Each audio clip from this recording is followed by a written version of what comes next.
We are live. What's up, Deb? Again, how are you doing, Jeff?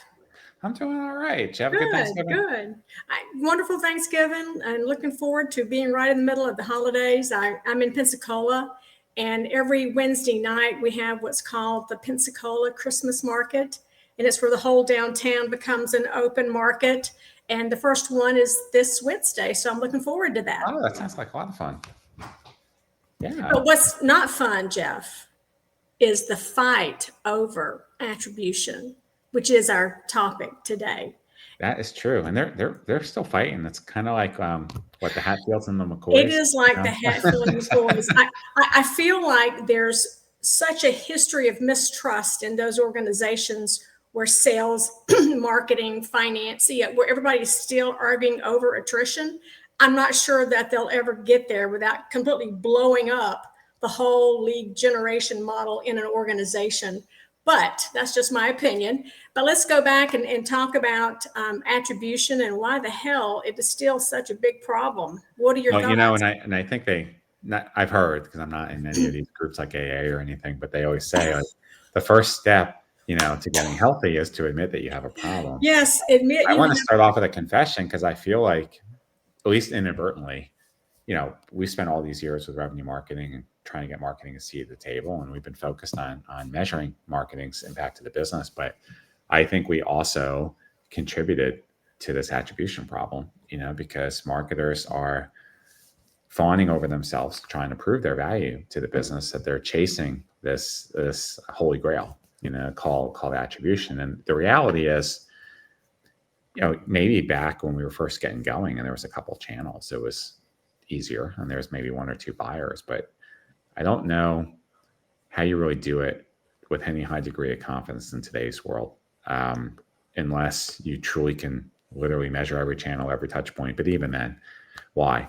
I think there's a difference between measuring attribution for your marketing mix and measuring attribution for definitive impact to the business. Oh, Right. okay. Well, share.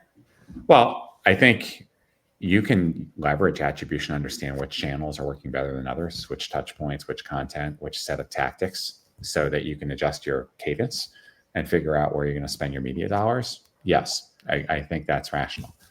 But to say definitively that this group of tactics, channels, mix specifically contributed to revenue versus a different specific set or mix, I don't know statistically how you get there. I agree, particularly in the B2B world where we see longer, more complex sales cycles, longer, more complex customer journeys, a lot more people in those customer journeys. So I think you're right, trying to find that one or two set of metrics that says, hey, we did it. We contributed to the pipeline and to closed won business. I understand how that can be challenging. And we've certainly worked with a lot of organizations that had very, very complex sales cycles. But it also seems to me, Jeff, that as much as it is, it's a data issue, it could be a technology issue, even though in 2025 it really shouldn't be, but it still remains that way. But I also think it's the mindset of the marketing team and the mindset of the sales organization. I still think that has a lot to do with it. And I think until we understand that the client goes to a lot of different places to get information and that you need to be working together as one revenue team and not saying, oh, we did this and we did this, but take a look at it holistically, because that's how the customer engages with you, is through a holistic journey. I think that is a better tack to take going into 2026. Yeah, and I think it still gets back to what you're measuring, not just that you're measuring. And you've heard me tell this story for years because I still think it's applicable. You and I could both do grocery shopping for our families every Sunday, right before or after church. We both go into the Kroger or the Publix, and you go to the left, I go to the right. You go down every single aisle, I zigzag. We both come out with produce, meat, dairy, whatever we need for the week. We both shop at the same store every week. We both spend a couple $100s for our family every single week. But fundamentally, we're actually having different journeys while we're there. So what is it that we're measuring here? And what, the fact is we're both repeat customers. We're both spending consistent money. But you can't say definitively because you went to aisle 2 and I went to aisle 7, because you got this kind of bread and I got this kind of bread, that somehow that makes a difference. Yeah. There's so many other factors that are at play. I think the important thing is who's a loyal customer, who's not a loyal customer. What's the average check average, right? Maybe how long you're in a store. Well, again, some of those things that you're talking about would be attribution that helps you determine where you should be spending your dollars for your marketing mix, right? Not attribution that winds up in pipeline and lines up in revenue, right? And quite frankly, when the CMO goes into the board meeting, how does he or she have a conversation around attribution? I mean, do they actually use that word in the boardroom? I think some boards do, but probably it's a more simple argument.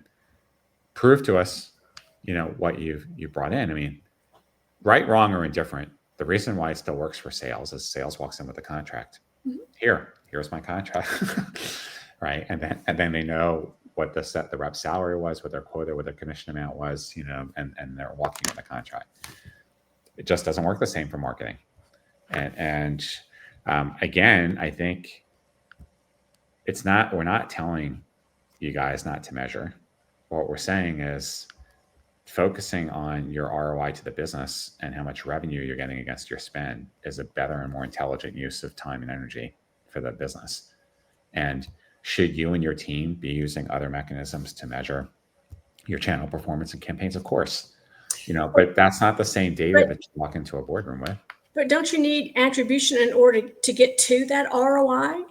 No, you don't need it at all. Well, say more about that. Well, because marketing has a budget, right? It has headcount, it has program, has events, media, etc. So my total budget is $5 million. All right. Well, how much revenue did we drive this year? I guess it's proof of what they did to drive the revenue. What is that metric? I think that's the wrong conversation to have, Deb. Because it's still, you're then intentionally still setting off marketing versus sales versus looking at how they work together to drive the revenue number together. It shouldn't be about getting credit or proving specifically that marketing did this very thing to do that. It's about, look, I'm willing to spend 20 to 30% of my top line revenue on the sales and marketing function to bring in revenue growth for the company. And if I am getting a greater ROI every year, I know my sales and marketing engine is working effectively. If that number stays flat or goes down, my engine is not working as effectively. So to me, I think that's a better use of time for a board. So why do marketing organizations have this laser focus on attribution? Again, legacy thinking. It's been now part of it, for quite some time now. And because attribution is largely viewed as an accurate way to show marketing's contribution to the business. Like you did your part, we did our part. Right. So therefore, but you might as well then just take that same attribution argument and bring it over to the lead argument. Well, I was supposed to produce, 500 MQLs this quarter. I produced 600. So I did my job. That's right. That is a great example. Even though the company didn't make its number. Oh, I was supposed to launch 4 events and go to 3 trade shows this year. I did that. I did my job. Oh, my budget was $5 million. I spent my budget. Wait, these are ridiculously stupid arguments to let's talk about when that mindset shifts in an organization rather than he said, she said, the attribution argument. We have a revenue team, and both are fully valued members of that team. What does that look like within an organization? I think you're then partnering up and planning out your go-to-market motion around revenue growth, both for existing clients as well as net new. And we've talked about this before on several shows now. Your B2B client, usually at least B2B company, at least 60% of your revenue is coming from your existing clients. And for many, it could be as high as 90%. But yet you're spending 80 to 90% of your dollars and effort on net new. Well, and there's also that part of the budget that even though marketing has it, they have little control over how it happens. For example, trade shows. And we recently were talking to one of our clients, and she told the sales team, I'm not doing these 5 trade shows next year. And they all got up in arms. It's because nobody reported any leads from it. And it was amazing how magically their CRM got populated with leads from the show. So she was able to show a return. But again, that's the he said, she said kind of mentality versus working together as one team to do that.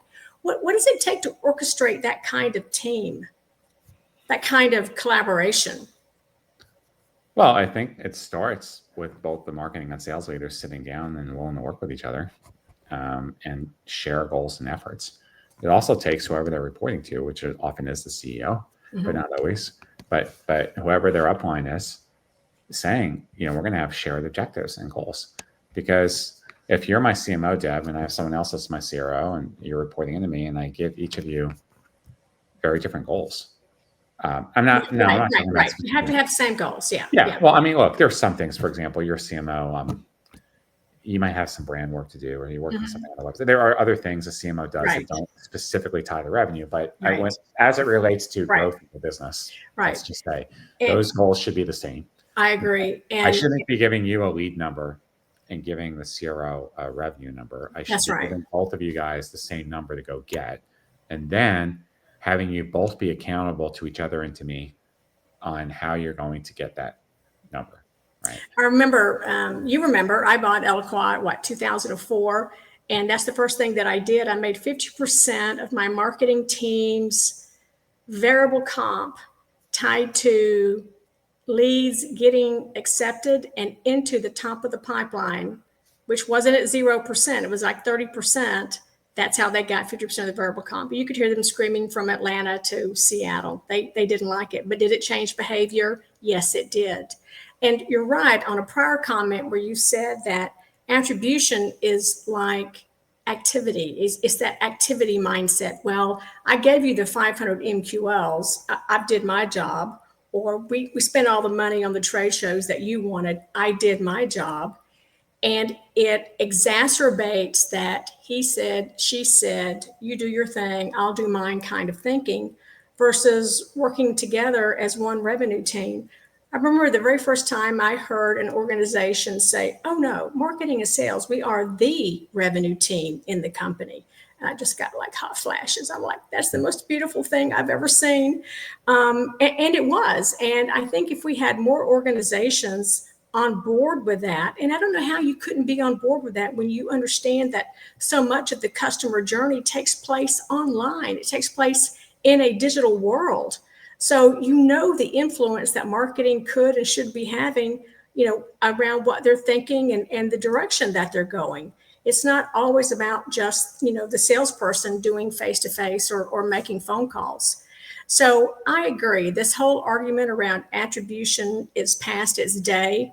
I think that any CMO who's leading an organization right now where attribution is the thing they hang their hat on probably needs to go get another job someplace else, because that is not the best way to take your budget and say, we're going to impact pipeline by having these nonstop attribution conversations. It's kind of ridiculous as we look in 2026. Remember when we used to, when we talked about the loop a lot too, with this continuous journey, and we would always ask what we know is a trick question. So we would ask marketing, when does your job end? And they would often say, when they get the lead over the sales. And we're like, not wrong, buzzer, no, your job never ends, right? The job is about pursuing revenue growth through acquisition and then through supporting a customer so they renew, they expand, and you grow that wallet share. It doesn't end ever. You might be changing certain responsibilities along the way or doing some different things, but no, your job does not end. And of course, we would say the same thing with sales. So Jeff, a lot of marketers listening to this are probably in that attribution world, and they don't see that will change anytime soon. Does attribution have the same lightning rod effect as saying the word lead, meaning that it's been trounced so many times in the mud by everybody? It's just kind of like a lightning rod of a word. I think it is. Maybe not so much as lead, Deb, because I don't know that to your point earlier about the board, I'm not even sure most of the sales organization thinks about attribution. I mean, they're just trying to get to the number. Yeah. They think about leads and pipeline, and that's their world. Close. That's it. I do think you'll hear a lot of CFOs, CEOs, and boards, but maybe that are measuring marketing's impact, talk about attribution, and because that's what they believe is the most accurate way. Hey, if we can inspect specifically every single touch point, every channel, and marketing can definitively prove that it's bringing in this business, then that's good business.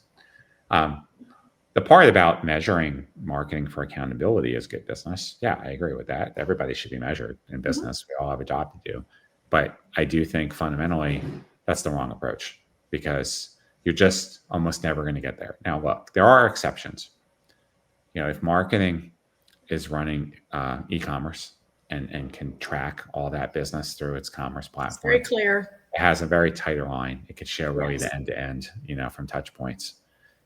But when you get in depth, to these B2B considered sales cycles, 6, 9, 12, 8, 15, 18 months. 2 years. Yeah, 2 years, 10, 15, 20 buyers. First of all, we have a data problem too. Even if marketing could and should measure all the attribution, and of course we've already established that they shouldn't. Let's look at a very common problem. We still see 50% of sales organizations don't even add one contact to the opportunity, not fucking one. So if 50% of the deals right out of the bat don't even have anybody associated with it, how the hell is marketing supposed to measure attribution to close business? That's right. Doing their part. Then of the 50% where there's one name, where are the other 10 to 15 names? They're not being added. So sales, if we want to play this game about attribution, okay, sales. Yeah, you brought the contract in, but who specifically was involved in this decision? Put the argument back on them. They're like, well, that shouldn't matter. We brought the deal in. Well, shouldn't it matter? I mean, if it's going to matter to marketing, it matters for your company to have an understanding of that customer and what will come next. And salespeople, a lot of times, will hold that information tight to the vest because they want to keep it. They feel like it's going to be it's my relationship, exactly and right. Not the company's relationship. It's my relationship. And obviously the company would feel very differently about that sentiment.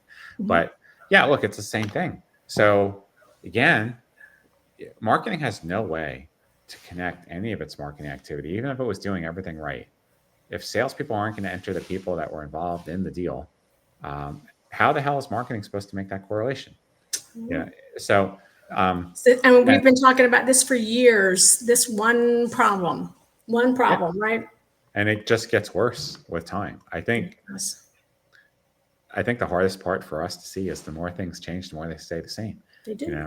And this has nothing to do with AI and all the advances in tech. It's fundamentally how sales and marketing thinks and companies think. And companies think. That's exactly right. There's a different mindset across those three entities. The company thinks one way, sales thinks one way, and marketing thinks a very different way. And until they all come together, and again, you can only do that around a cohesive, well understood, articulated, and communicated customer journey. And again, I can't believe we're sitting looking into 2026 and so many people still don't even have customer journeys mapped out. And I don't care how you map them out. I don't know why we're still not doing that. Or if it is mapped out, it's on some PowerPoint somewhere. Or somewhere buried. Or on some cubicle, or it's on some whiteboard that didn't get cleaned up because someone wrote "Do not erase." But none of these things, though, have made its way into your campaigns, into your website, into your media buying. You're still doing everything tactics. There is no sense of coordination. So, hey, even if you did have attribution, it's not going to matter because you're not running your campaigns in a coordinated enough way that you could actually measure how it all works together. So, so what's our closing message going to be on this then, Deb? I think that marketers need, if you are working in a world where attribution is your North Star, you need to rethink and reanalyze why you're where you are and what you need to do to change. It is not a business conversation to say, we did this much attribution. A CMO wants to go into a boardroom and look them in the eye and say, here's our impact on growth and here's our impact on revenue. They don't give two damns about attribution. That's my message. What about yours? Yeah, I would say the same. And then for those people say, but then how do you then answer that question when the board member says, prove it?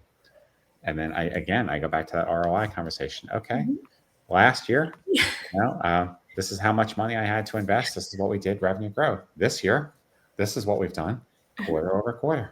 So that's how I defend it. It really, you got to trust me as an executive to steward the resources in the right way.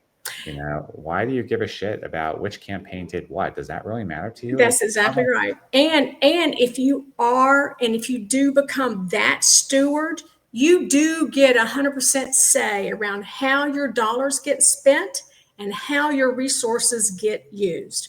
Marketing too often is the dumping ground for unproductive crap that has to be done in an organization. And it's up to the CMO to say, this is going to stop right now because I have a fiduciary responsibility to help drive growth and revenue in this company. And us being the dumping ground, that's no longer going to happen. We're going to hold up the signs and picket. Say no to attribution. Say no to attribution. That's right. All right. Until next time. Say no, guys. Say no. That's right. All right. See you next time. Bye, Jeff. Bye, Deb.